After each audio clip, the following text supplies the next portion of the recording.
Hello, my name is Patrick Sweeney, Behavioral Health Clinician at Westwood-Mansfield Pediatrics, and I'm here today to talk to you about a very common childhood disorder called Attention Deficit Hyperactivity Disorder, or better known as ADHD. ADHD has three types. First type is the inattentive type, the second is the hyperactive impulsive type, and the third is a combination of both. ADHD we see in about 1 in 10 children, and it mostly affects boys more than girls. Individuals with ADHD may have problems sustaining attention in conversation or lectures, or even in the classroom, or even sometimes having difficulty following through on instructions. They may be easily distracted by other thoughts or other stimuli around them, or they may lose their focus on daily chores, activities, or even schoolwork. Children may also have difficulty being able to play or engage in social activities, awaiting their turn, or even playing quietly amongst other people or certain situations. Now, diagnosis of ADHD requires a comprehensive evaluation by a licensed professional like your pediatrician or a psychologist. For a person to receive the diagnosis of ADHD, it is important that the symptoms be chronic and long-lasting and have a significant impairment in a child or adult's daily functioning. Most children with ADHD receive the following diagnosis during the elementary school years because the daily rigor and structure of the school day is proving to be quite difficult for them in comparison to other children. So oftentimes teachers will reach out to parents and let them know that their child is struggling, and subsequently the parents of the child will bring them into the practice here to talk to them about their concerns. While there's no specific cause for ADHD that we know of, like other illnesses, there are a number of factors that can increase and contribute to child having ADHD.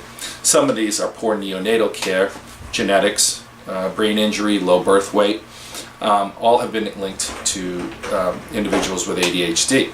Individuals with ADHD also are at high risk for developing other comorbidity disorders such as anxiety disorders, depression, or even substance abuse. There's no specific cure for ADHD. Medication, education, and behavioral therapy can reduce symptoms and improve overall functioning for a child. Now, if you have concerns that your child has ADHD, there are several steps that you can take prior to making your appointment here at the office. First, go to our website at www.WMPEDS.com and click on the label labeled Before Your First Visit.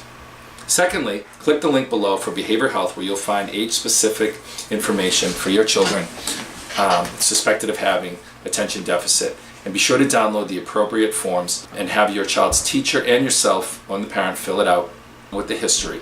It is also helpful if you gather other information like teacher report cards or any sort of psychological testing that may be helpful. Once all of your materials are gathered together, it is helpful to forward those materials prior to your consultation with your pediatrician or behavioral health care provider.